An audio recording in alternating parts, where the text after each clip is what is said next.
Dude, sometimes you gotta date yourself, you know what I mean? The Devised. left is a left. Why can't I left? Don't drink too much alcohol, kids, please.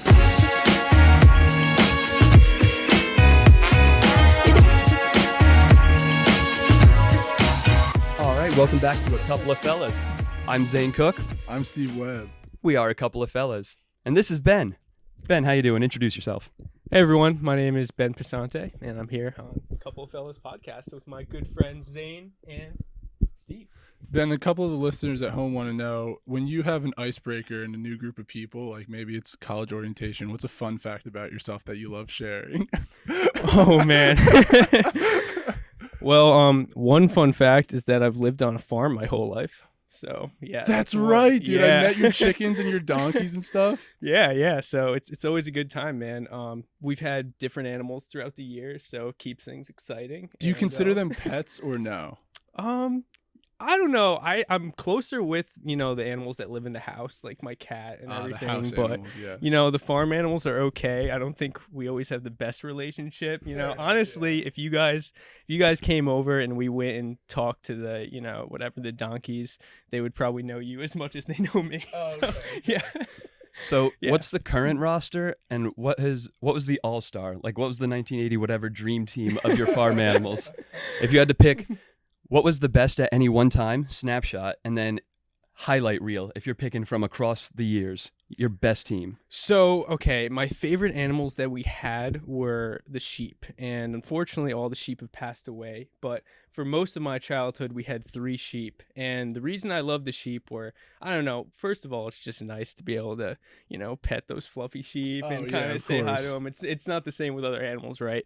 But also, they're just fun animals to be around. They can kind of get a little rough sometimes. They'll headbutt you a little bit, and it's just this fun time you can have with the sheep. You know what I mean? Lovingly, I'm But we've also always had chickens.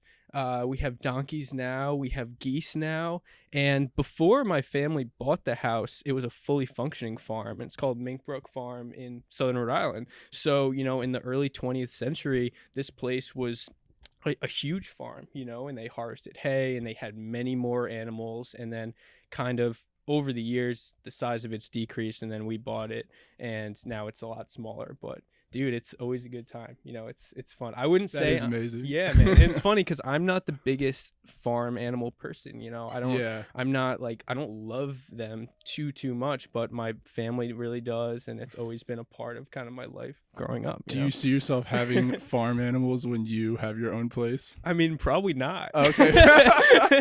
Like I'm telling you, I like dogs, I like cats, but I think there are a lot of other things in my life I want to focus on a lot more than taking care of farm animals. Hey, you know what, man? More Yeah. power to you. I think Yeah, I'd have to man. agree. Yeah. I don't see farm animals in my future either. No, man, and I'm telling you, you don't have the same, like I said, relationship with farm animals as you do with, say, cats or dogs or whatever. Exactly, dude. Yeah. That's why we have the donkeys, and that's why we had the sheep to eat all of the grass in the pasture. At least they serve a purpose. Helpful little auto mowers. Yeah, exactly. So word through the grapevine is one of the other things that you want to focus on in your life is becoming a doctor. Yes. Why don't you tell us a little bit about that, Ben? You have any big news? Yeah. So Anything popping off? I'm heading to medical school in a few weeks at UConn, so I'm super excited for that. UConn. And I know, and it's just so great to have met some people who go to UConn, like you Oh, guys. yeah, just, definitely. Just shows me even more how incredible the student population is there, and really, I think my interview day just showed me so much about who they were and how collaborative and supportive and down to earth the student culture is, and really just this sense of innovation at the school and just wanting to not only practice healthcare really well, but improve it and innovate in it. And I think that just stood out to me so much during the interview day. And I was like, I'm going to this school, man. Hell It yeah. wasn't even close, The day after, I was like, dude, there's nowhere else to go. This is amazing. I gotta say, as Yeah. someone who neither plans on being a doctor or going to medical school for any reason, that makes me proud as a UConn undergrad. Yeah, man. Oh, it's just so awesome. I mean, my interview with the student, so we have 2 interviews there, one with a faculty and one with a student. And the one with the student it just turned into a conversation, kind of like Couple so Fellas pleasant. podcast, it just Love to see turned it. into a conversation real quick, so it was awesome. And I was really happy to see a lot of people at the interview day are now coming to the school. Cool people I met. So yeah, Hell man, yeah. I'm looking forward to it. Rooming with any of them?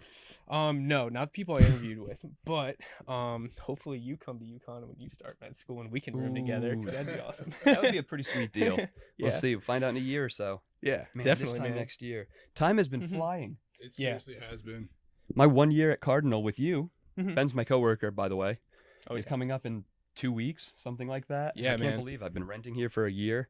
Yeah. How do you feel about your time at Cardinal so far, Zane? Oh, I really do love it. Mhm. It helps that I have a great team comprised of you and people almost as cool as you. But having just a young group of engineers that have a lot of flexibility in how we do our work, how we divvy up our work, and when we structure different aspects of our job really made it nice. Yeah. Plus great management. I think that it was a really awesome career option, and I'm very happy to have been there. Definitely. Plus I yeah. met cool people. And I don't know if you guys have talked about it on the podcast before, but the work Zane and I do is in the medical device industry. So we work on medical devices, we test them, we make sure they have the right Not documentation. on animals. No, not on animals. No, just in lab. But it's a really cool job, and I think it's shown us a really unique side of healthcare. You know, the whole business aspect of it and the healthcare industry. Regulations. And yeah, regulations of medical devices, man. It's important stuff, right? How you should Yeah. and shouldn't use different products and how people don't necessarily listen to that. Yes, exactly. And I think it's opened our eyes to so many problems within the healthcare industry as well. You know, that disconnect between clinicians and the manufacturers and the people who sell the products. And, Yeah. you know, So you're headed to UConn, place of medical innovation, evidently. You can make a change in this. Be Yeah, the man. bridge, Ben. yeah, we'll see. What's a very common misuse of a product? Ooh, that's, For example, just leaving things on that are supposed to be changed every so often for too long. That's a huge thing. Okay. If you're using products with other products that they aren't necessarily supposed to, like there's a lot of, say, tubing and connections and such. And if you're plugging it into things that we don't specifically say you should be, then it might misfunction or have issues like that. Is this where the catheter argument came from? Is a straw a catheter? Yeah. Yeah, we work with a lot of catheters. Not You used personal. straws instead. Was this one of the cases you're like, oh, come on, guys, do better than this? Yeah, we saw a lot of complaint data about that. yeah. The McDonald's red and yellow stripes helped you know which way was up. Yeah. No, I mean, and there are some serious problems that we've come across, like products not being labeled with latex and DHP in their packaging, Yeah. which Which you is know, something people could have a serious allergic reaction to. Exactly. Yeah. So a lot of our job is identifying those problems and then, you know, finding ways to overcome them. So it's Fixing cool. it. Yeah, man. Yeah. And plus we just have a great time at work. We have a great group of people. You know, we go out sometimes after work. Not anymore. Wait, yeah, We not had such a- anymore. we had a Yeah. healthy work social life balance, playing basketball once a week, going to the bar like maybe once a week, Yeah. going to people's houses for different game nights and Oh, food yeah. things. We were doing great. And then Yeah. everything shut down and now everyone's leaving. You're going to med school. 1, 2, 3 others are transferring departments. Our manager is changing. It's all falling apart. I know. COVID, damn it. yeah. Now we make the best of it. Things Yeah. change. What do you do? Definitely. Yeah, yeah. So back to medical school. Is there Mhm. anything in particular about UConn's curriculum or specialization that you think might line up, or the pathways to specialization that line up well for you? What are you thinking you might want to go into, or are you totally open at this point? So to answer the curriculum question, I was really attracted to the team-based learning approach at UConn, which is Hugely. really unique. I think it's more applicable to healthcare today, which is becoming more team-based. You know, traditionally you would see healthcare with a doctor and then the PA and the nurse, and it was kind of that vertical hierarchy, but medicine is becoming more horizontal where everyone's working together and sharing ideas and helping to provide true patient-centered care, which involves the entire healthcare team. So on that note, you know, UConn has team-based learning, and that's what it is, right? It's getting us ready to really work in that healthcare system that healthcare is becoming. So that was super attractive to me. And on the topic of specialties, I'm very interested in orthopedics, physiatry, family medicine, sports medicine, right? Sports medicine, family medicine.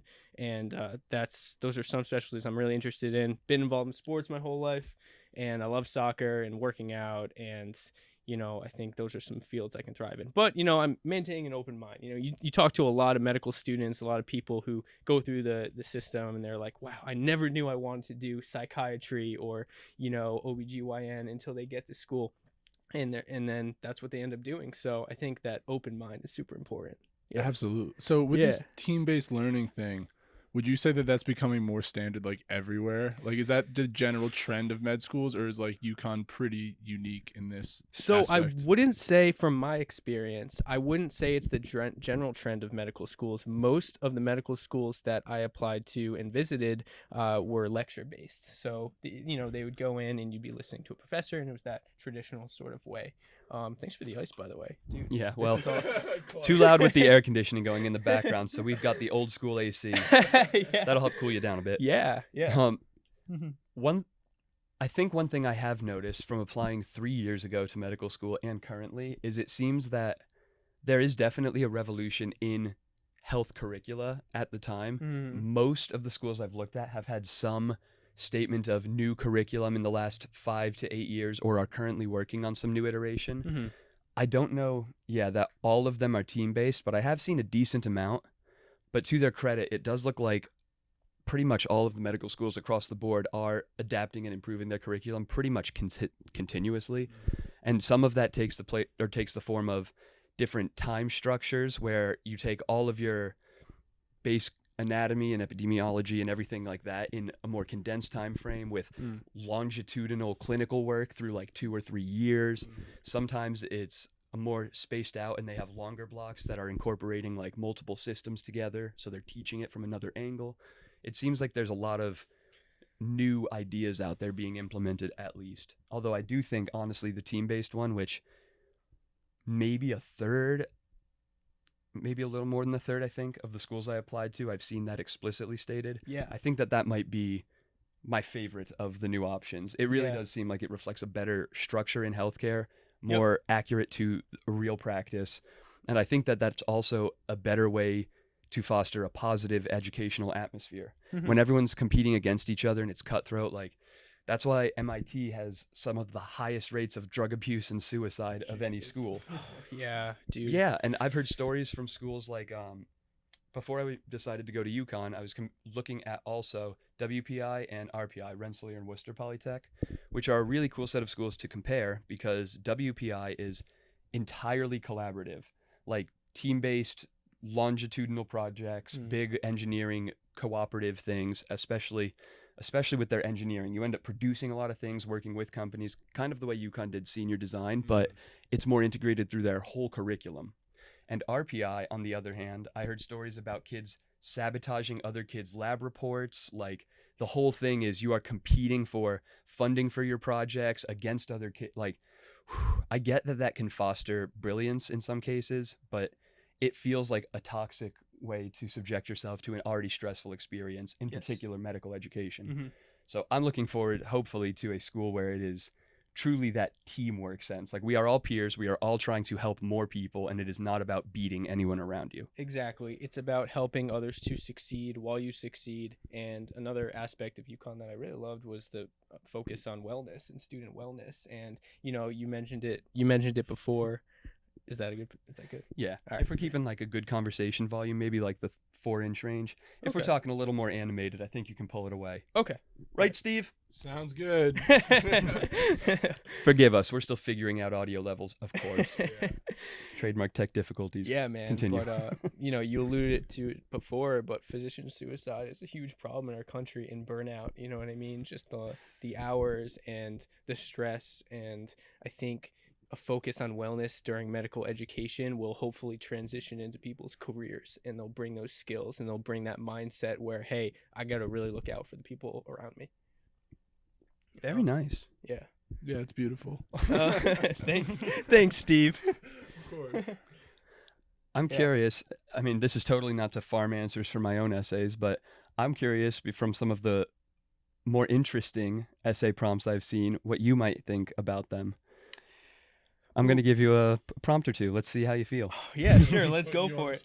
And before we go into this, shout out to Zane, who is crushing his medical school application right now. We've been working through his essays, and he's doing very well. So big things in the future for this guy. Fingers crossed. I appreciate all of the help. Yeah. Fantastic essay editor. Hit him up. I'm sure he charges great fees. But What do you think? And I'm twisting it a bit. I'm not going to just hit you with an essay prompt directly, but let's do it, man.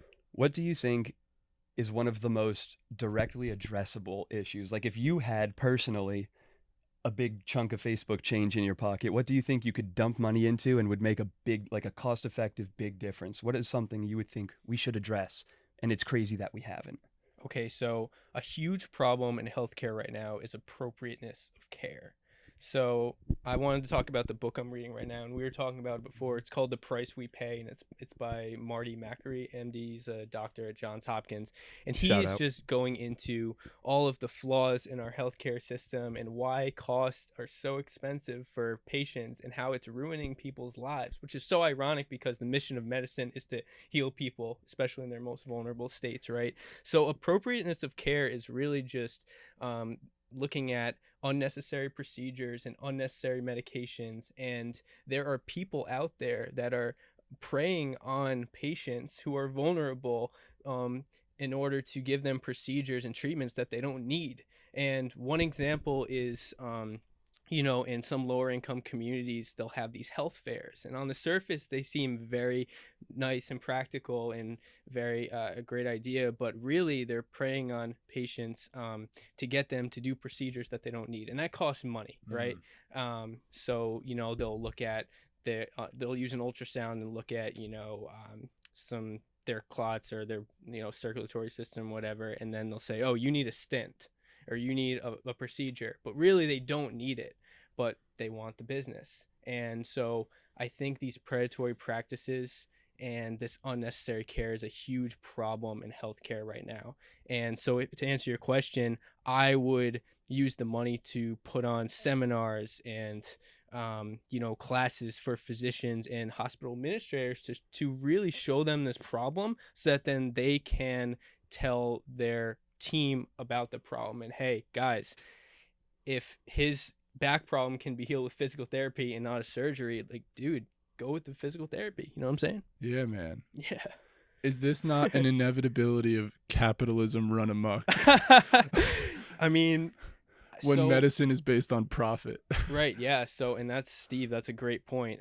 I think in a lot of places right now, the people are basing their success on the quantity of patients and not the quality of their care. So I think that's what it comes down to. And yeah, they're trying to make a profit, but you can't do it at the expense of someone's health, because a lot of people are suffering right now. Absolutely. Yeah.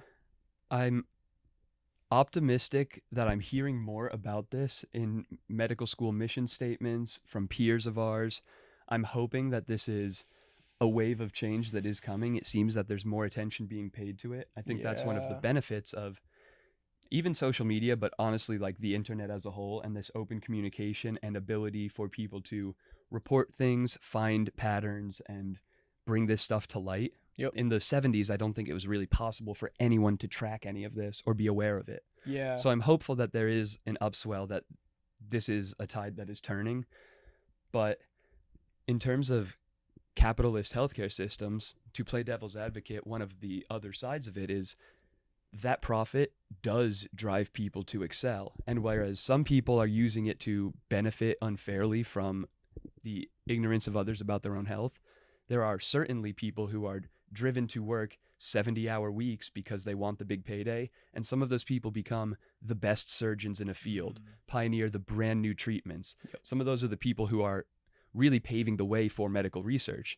As twisted as this is, being the one global superpower with this outwardly seeming backwards healthcare system that can hurt more than it heals is also the reason why we are the world leader in a lot of areas of medicine.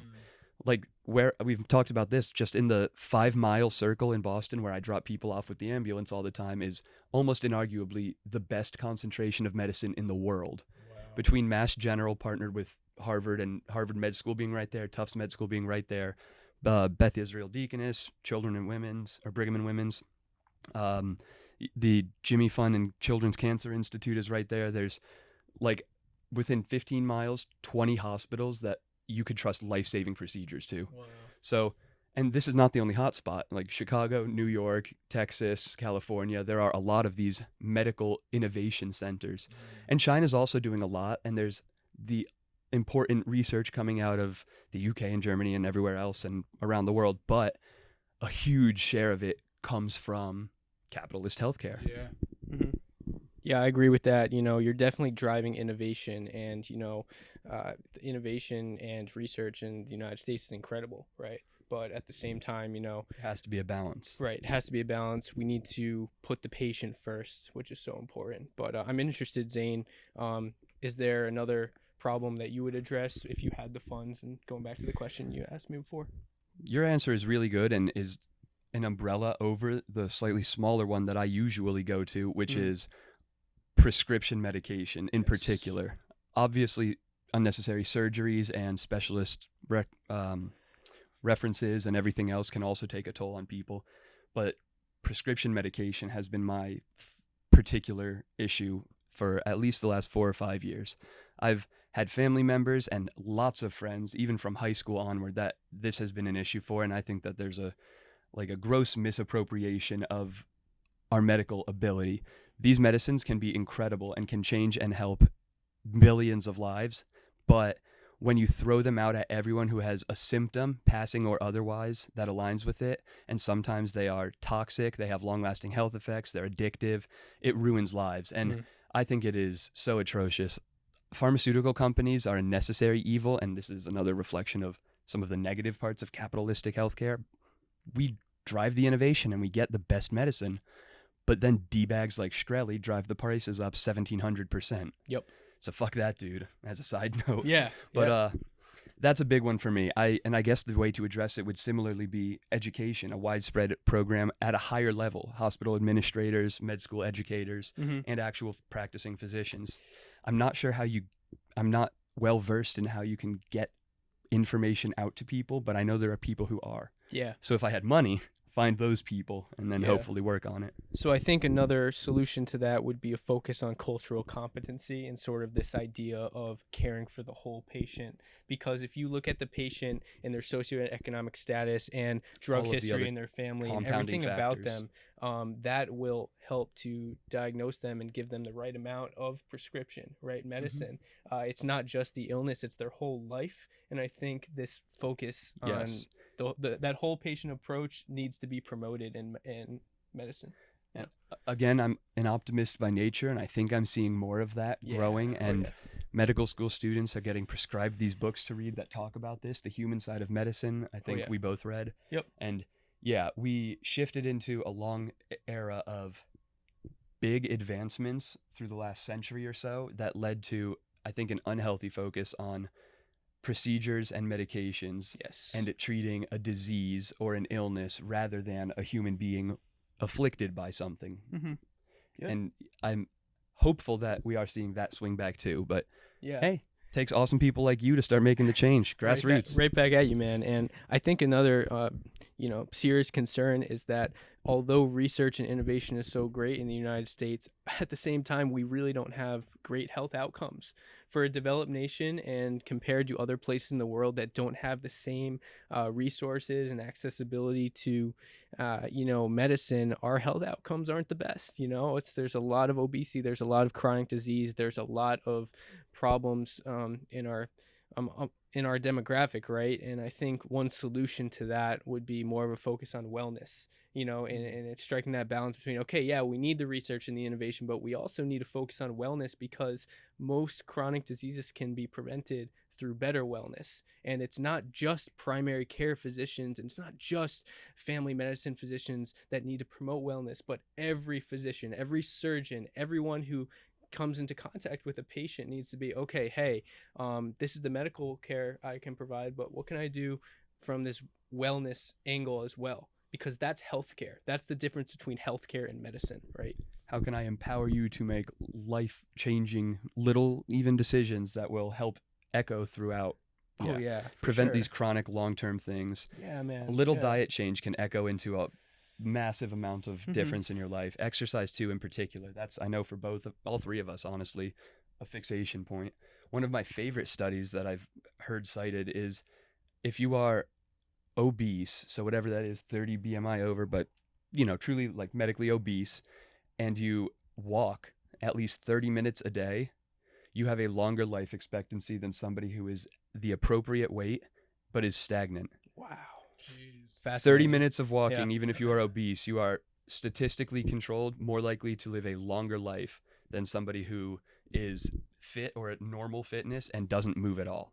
Yeah. So maybe not fit, but weight-wise. Wow. So that's eye-opening, and I think it also lends to the idea that you don't have to work out for an hour a day if you don't have the time Every to day, be yeah. healthy. A 30-minute walk 3 Yeah. times a week is enough to really start reaping like the bulk of the benefits from Yeah. this. Oh, That would extend life years, doing 30 minutes of walking 3 times a week. Yeah. And that should be a staple. I don't think that there is enough education on that. Like, we all went through America's public school system and we had gym class, but did you really feel like you learned anything about this? Yeah, Like the no. importance of it, how it echoes through every aspect of your health? Yep. Like, Right. I hate running, but running literally changes brain chemistry in a positive way. Yeah. There's the level of understanding that we now have of how interconnected all of the different systems in the body are, from your gut health to your mental wellness to your physical well-being, inflammation, general aches and pains. Yes. I think is fantastic, and I think that medicine has a brilliant opportunity right now to capitalize on this new knowledge and to focus on this intersectionality of care in a way that could really benefit a ton of people. Oh yeah. Here's a rant.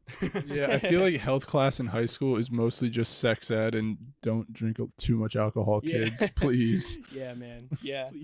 I feel like that's the whole thing is like wear Oh, a yeah. condom and don't get belligerently drunk. Yeah. I mean, And if you are going to get belligerently drunk, definitely wear a condom. I feel like that was the summer. And then one year you took driver's ed instead. I didn't even have that in my school. Really? you guys had it instead of health class? For 1 year, yeah. Oh, We wow. had driver's ed. Jersey. Yeah, dude. It's important to learn how to drive like an asshole early on. They Yeah. don't want you growing up too nice before you get on the road. Yeah.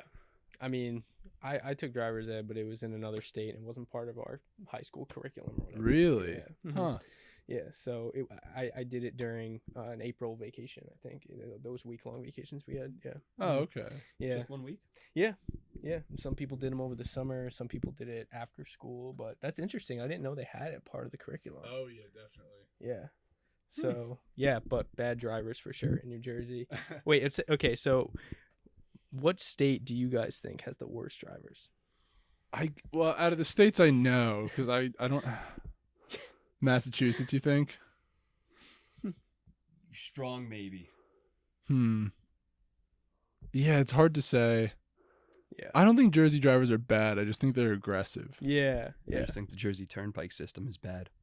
Well, you're an idiot then. It's the most perfect system ever devised. Left is a left.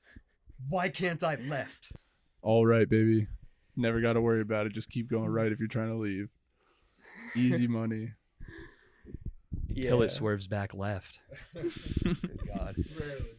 Yeah. All right. You want to keep going on the health stuff, or should we take a lighter turn? Polish it up. Yeah, whatever you want. We can keep going on the health stuff. We have plenty of fuel for both ways. Yeah. How about a little interjection with this? Sure. While playing Piccolo last night, we had a new Would You Rather come up. This is the one recurring bit, and we've had a pretty serious podcast, so longtime listener. It's not going to be the usual Would You Rather questions. We'll try and keep this one a little bit more professional. Maybe we could actually recommend this episode to someone, like our parents. Keep dodging my mom on that. I don't want She that. heard once, and I have never brought it up again. She's like, oh, show me the podcast. But now your mom knows there is a podcast, so she can go and check when it. Yeah. She's not all that computer literate. Gotcha. But anyway, while playing Piccolo last night, a softer Would You Rather that I'm curious for your take on. Would you rather listen to a Katy Perry song, the same one, your choice, for the rest of your life at 80 decibels, or get mauled to death by a bear Ooh. sometime in the next few weeks? Okay, so this is on repeat, the Katy Perry song. Yeah, it's just on loop for the rest of your life at 80 decibels. Decibels. That's pretty loud. It's pretty friggin' loud, Wow, that's a tough one. I would have to go with the Katy Perry. yeah. Yeah. You're choosing life? I'm choosing life. Absolutely. That's very brave. Yes, I think I would try to adapt. I don't know how well that would go. But I Yeah. would try to adapt. And I am a fan of Katy Perry. I feel like I you like the essentially- music. I like her music. Not for long. I won't be probably after this. That's the but thing. Could you? Yeah. There is no after. There is no after this, Ben. It's only this forever. I feel like at some point you think I would just essentially live my life as a deaf person. Like, okay, I just can't hear anything. Be background noise. But also, would I even be able to think at all if this was playing nonstop? So I have a question. Can you still hear other people, or is it too loud to even hear? You can hear other anymore? people Yeah. just as well as you would hear other people if there was 80 Okay. decibel music All playing in right, your yeah, ears. so probably not. Yeah, okay. Okay. But yeah, dude, I'd go with Katy Perry. Yeah. Mhm. Choose life always. Yeah, I'd say so. Yeah. Never give up. How about you guys? I'm curious. I think I also went with the Katy Perry thing, incredibly begrudgingly, but I think I'm also choosing life. Awesome. I decided that I would very quickly try to deafen myself with like a physical procedure. Yeah. If this is internal and it's just in my head, even after deafening myself, that does sound like a life of hell.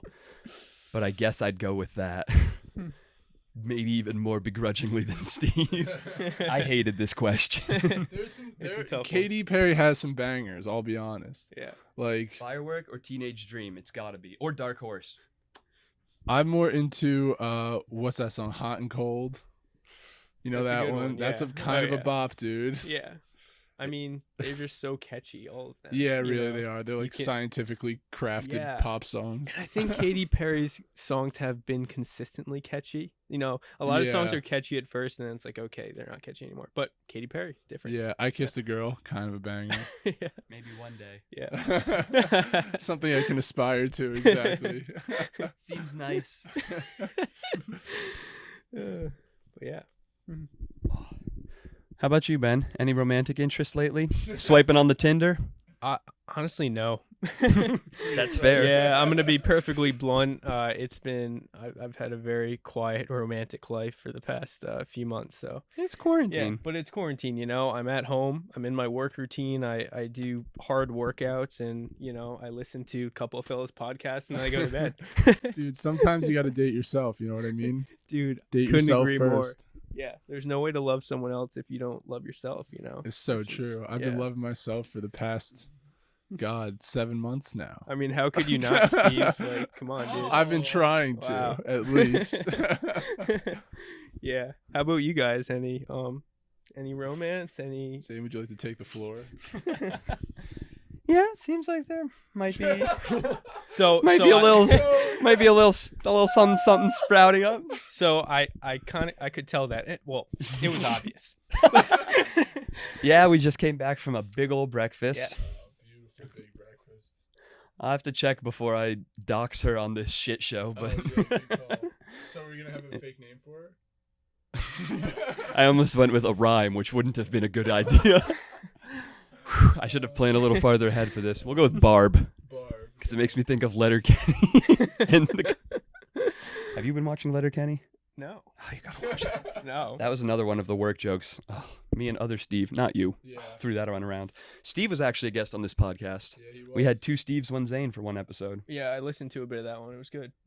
Yeah. He's so funny. He's a cool guy. God, I'm gonna miss him. His knowledge of the internet is incredible. He's plugged in, man. He's got the VR headset on. He's matrixed right into it. Yeah, He's man. It's like you can hit rewind and just watch the history of the last decade and a half of internet play back in Yeah. his eyes. Yeah.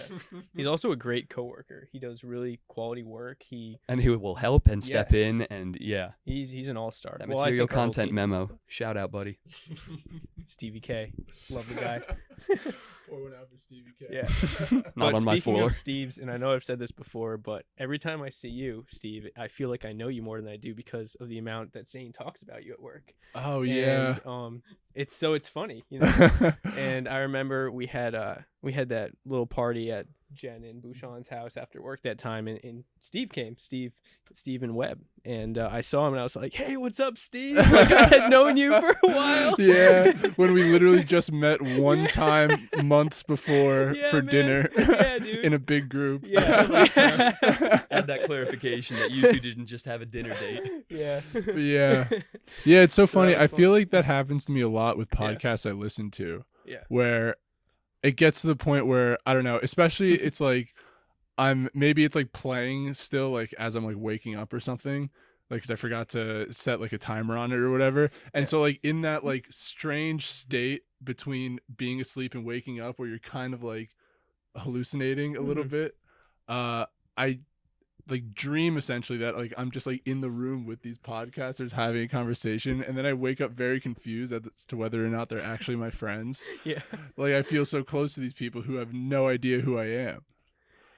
Yeah, that's really interesting. I can see how it would happen, though. Yeah, You know what I mean? exactly. Especially maybe if you listen to the podcast right before you go to bed and it's fresh in your mind. Every single night. Yeah. Oh, yeah. I listen to podcasts before I go to bed since like high school. Oh, wow. Yeah. Good for you. Must be healthy. Yeah. Yeah, I mean, I can do it without if I'm like with other people, but yeah, when I'm alone, absolutely preferred having like a little conversation going. Oh, definitely. Yeah. I can't do music Yeah. because like I start trying to follow the rhythm and the melody, and that just keeps me up. That like engages my brain more than like a conversation with a scientist for some reason. Yeah. Oh, yeah. Big words. Yeah. Definitely. Actually, before bed, meditation's good sometimes too. I do like to meditate a bit, and there's an app called Calm app. You guys have probably heard of it. I There's do a lot of Headspace, commercials, but so- yeah. I've heard. Okay. Yeah. Respect. Yeah. Oh yeah. Meditation respect. There was a time before quarantine, but earlier in my tenure in this apartment building where I was trying. Have you heard of the Wim Hof breathing techniques? It's kind of Not like familiar. meditation, but this Dutch guy, Wim Hof, the Iceman, basically pioneered this system of like, there's some stretchy yogi type stuff, but it's mostly just breathing, like these big breathing patterns where you like pull in hard and long for a sec, hold it, blow out in particular patterns, and you can just listen to like recording instructions of like in, out, and it tracks you through for like 10-12 minutes. But the idea is you're like flooding your body with oxygen, and a ton of people consistently report that it gets you to an almost psychedelic induced state if you really do it correctly and strongly.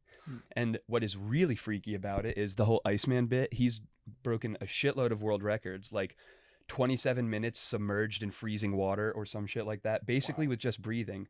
And they have like scientists have run tests on him and found actual changes that he claims in terms of like not just cardiovascular health, but like immune activity and stuff like that. And they have been able to find testable differences with his practices. So it's like scientifically verified, but still kind of woo-woo. Yeah. It's very interesting. And I have not tripped out on breathing, but when I was doing that like nightly for the month, it would be really weird when you do like last breath out finish and like you're just sitting there in a dark room laying flat on your bed, and it is like a weird feeling, like lots of waves and warmth and pinpricks and like very weird neurological sensations. Yeah. Okay. So it's an interesting one, but it's something to check out because it's such weird science. Oh yeah, I'll definitely check it out. And it's funny you bring up breathing. I was listening to a podcast the other day, and School of Calisthenics podcast. I don't know if you've heard of it. Not yet. Yeah, it's great. So they talk about fitness and lifestyle and wellness, and they brought this guy on who specializes in nasal breathing. And it was super interesting because the way you breathe is really overlooked, in society for the most part, especially in sports and fitness and everything. Jokes and about he mouth was- breathers, but that's about it. Yeah, man. But he was talking about all the benefits of breathing through your nose and being able to hold your breath and practicing breathing, and just, it reaches deeper parts of your lungs when you breathe through your nose rather than your mouth. It increases the carbon dioxide in your body, which increases the amount of oxygen that can then get to your tissues. So it's just and there's so many studies that have been done but aren't really promoted that much in athletic culture, where people who have a quality breathing routine and practice it while they're performing their sports do a lot better. So it's really cool, man. Yeah. Wish you'd known about that during wrestling. By the end of yeah, I mean, that probably would have been cool, but at that point, a lot of the gas tank is just based on also conditioning the rest of your body. Oh yeah. I feel like breathing work is pretty directly tied to cardiovascular performance. Yeah, probably.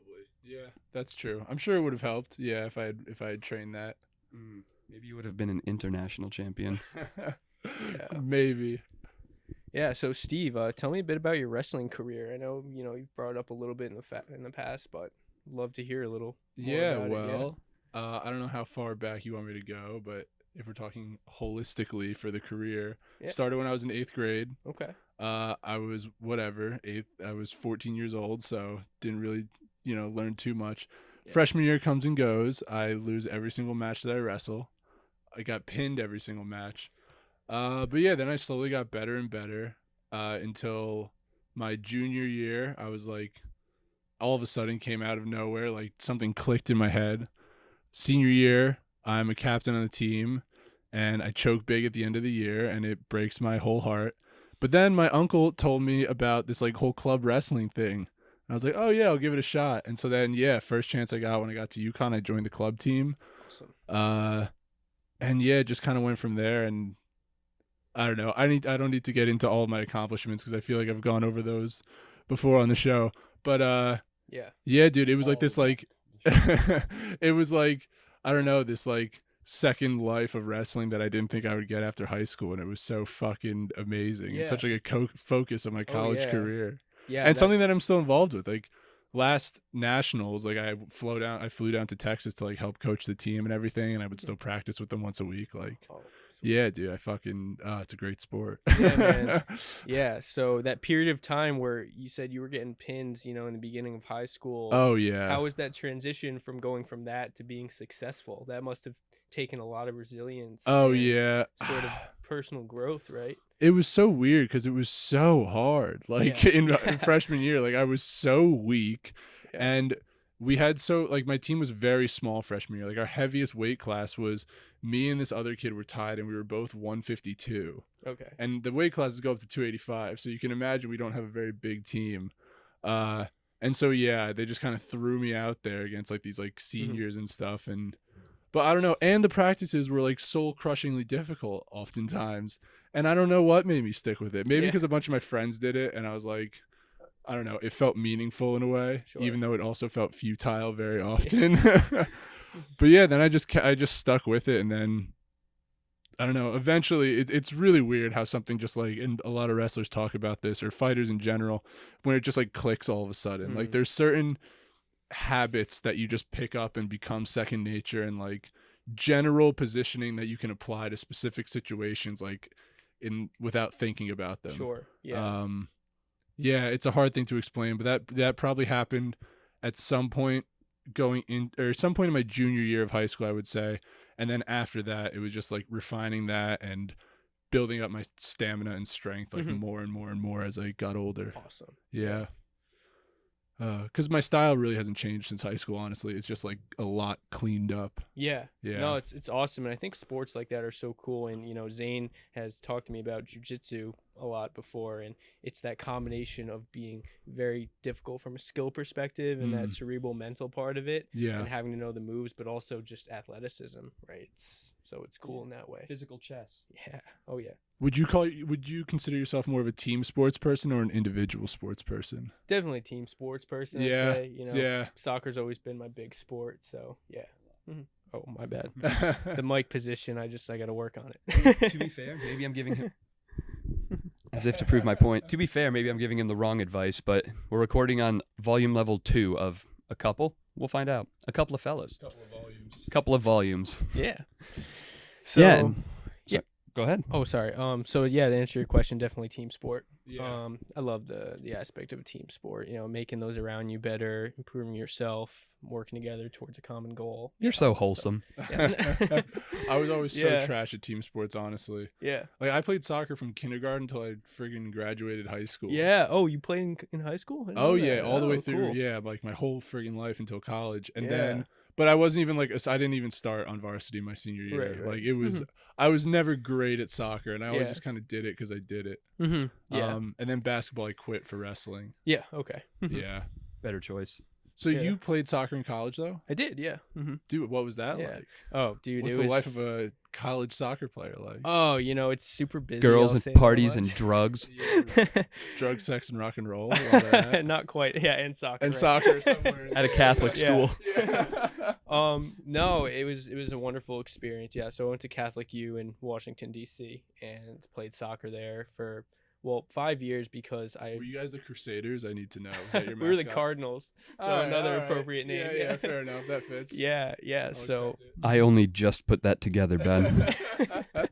oh really? I was thinking birds until right now. Hey, For a year. So was your mascot like? Did you have like a mascot? A red hat. Who, like, ran around and like yeah. Oh like yeah. a religious man, or was he like a cardinal? Oh no, like he was a bird? cardinal.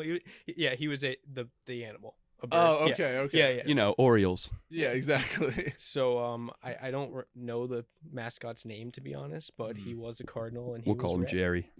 Sure. Yeah. So yeah, no, dude, it was an awesome experience. The traveling's fun. You know, we played a lot of games kind of throughout the Mid-Atlantic region, so Pennsylvania, New Jersey. You know, we were in Maryland. Did you went ever to play Virginia. East Stroudsburg? No. Okay. Didn't. What division were you? 3. I think they're D2. Oh, okay. That was your brother? Yeah, yeah. Yeah, my brother was at East Stroudsburg for a year playing soccer. Oh yeah, I remember you mentioned that. That's Yeah. cool. Yeah. How do you like it there? He liked it enough to leave after freshman year. He liked it for a year. A whole lot. Yeah. Yeah, Cool, about man. that much. Yeah, but no, college sports definitely keep you disciplined too, right? Because you know you have to, and you guys Oh, know this. 100%, You guys yeah. played college sports. You know, you have to manage your time very effectively because there's just so much time in the day. And when a practice is 4 hours from start to finish, it's like, oh man, got to go do my homework. Oh Like, man, there's my no- practices were not Yeah. that long. I'll say that. Oh, really? Yeah, no. Yeah. I remember when I was in RA sophomore year, in the pre-training, like the week before everyone moved in, we had to do an activity where we budgeted out our week, the 168 hours in a week. Yeah. And I think accounting like a reasonable guess for homework, classes, sports and RA stuff, I think I ended up sleeping 3.5 hours a night was on paper what it was going to be. I did a little Crazy. better than that during the year, but when you just math it out by like what it's supposed to be, Bless you. it was tough. Yeah. Yeah, that's. I don't know if I could live on that amount. Of sleep. I wouldn't do it anymore. Yeah. Honestly, it ended up being about 4.5 hours most nights, but I got 6 occasionally on weekends. Yeah. So, you know, plenty. Yeah. Dude, a lot of times lately I'll get 6 hours of sleep before a work day, and I am, especially if I have to be in the office, passing out at my desk if I do that too often. 6 hours, and it's like that's pushing it after a while. Yeah. Yeah. Yeah, I 6 think. is comfort for me. That's good. Oh yeah, 6. I think I need at least 6.5, 7 Yeah. for me to feel rested. But yeah, I think it just depends. Depends on the individual. Got to hit it by REM cycles too. 90-minute chunks. If you have to sleep less, do 4.5 or 3. Don't do 3:45. Oh, It is so much easier to wake up at a natural break with REM cycles. Totally play that game. They're 90 minutes long, so chunk it out like that, plus 15 to fall asleep at the beginning. Yeah. And that is how you should target it. That was how I survived that year, honestly. When I had to do 4.5, it was just like meticulous alarm and sleep setting so that it was like I'm pretty fresh when I woke up, or I wouldn't have been able. All right. We've been doing a pretty good job on this. How do you think, Ben? Yeah. Any yeah. closing remarks? Anything you want to talk to the people about? Anything you wanna plug? Anything you're going to promote? Actually, that's a perfect way to end it because you floated an idea for a podcast of your own. Oh yeah, I've floated a few ideas. I think it's a great idea, Ben. Give us a quick rundown. Tell Steve about it because then we can say you heard it here first when you become a multi-million subscriber.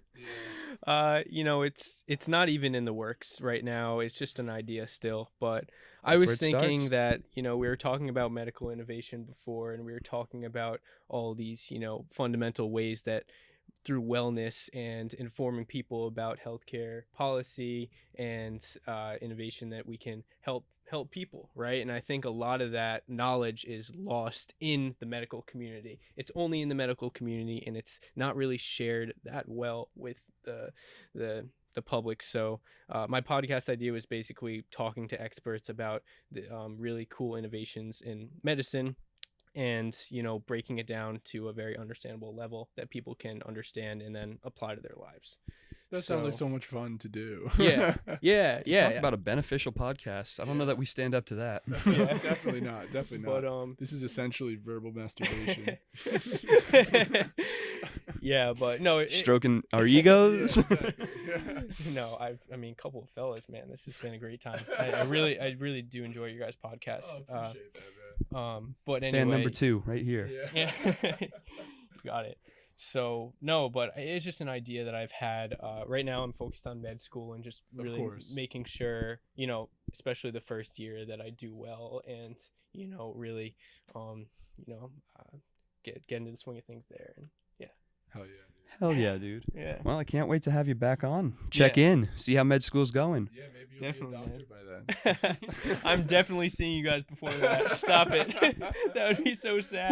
Well, it's good that you chose UConn because both of us have plenty of reasons to visit back. Definitely. We'll be bringing this recording down, and then you get to see us again on a couple of fellas.